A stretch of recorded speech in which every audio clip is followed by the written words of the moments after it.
past, he despised the shame. He looked past everything he was going to have to go through because he could see where the Father was taking him. He was headed to restoration. And so sometimes I might have to lose a little bit to gain. Sometimes I might have to fall down and get up and stand up strong. Sometimes I might have to come up against cancer and put that bump up there. The problem that the doctor does on it. You know what I'm saying? And let them know whose child I am. Sometimes it got to seem like you taking me out for me to come on up.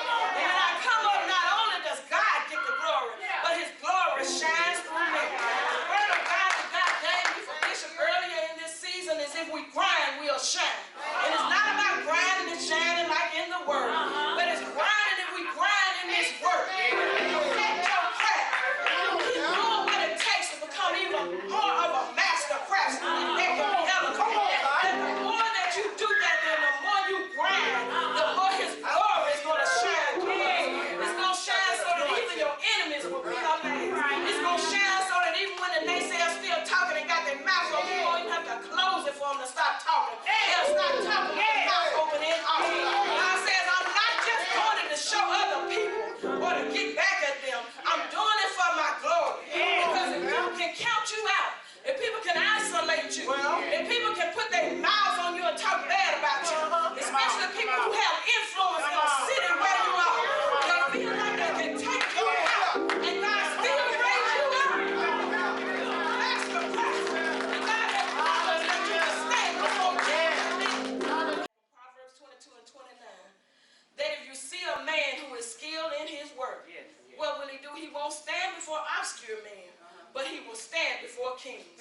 And it took him a little while to get there, about 13 years to be exact. But 13 years ain't a long time in the grand scheme. All right. If we think back over our own lives, in the time we feel like we wasted, and some of the time that we spent on some no good folks, you know, some of the time that we spent doing some things and saying some things, and then you finally reach a stage or a place in life where you come to the revelation of what life is all about, and the grace of God and what he's called us to, and what your priority is. And like I am now, like, oh, okay, somebody got to have the last word, you can have that.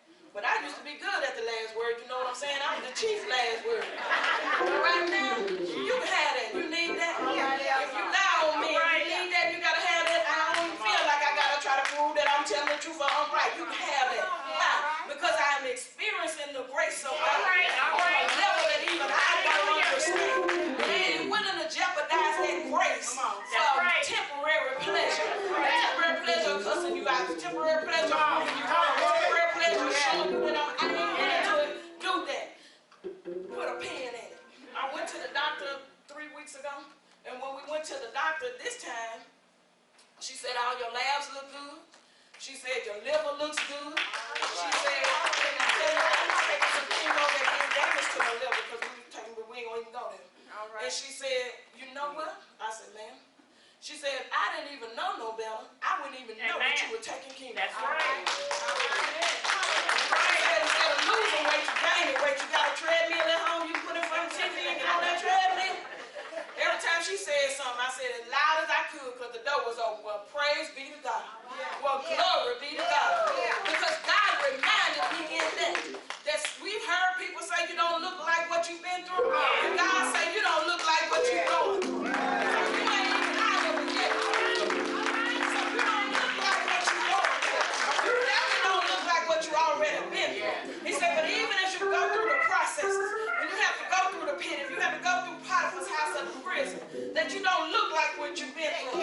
When you get in the palace, and this is your season for the palace, that when you get there, you're going to look like you represent him.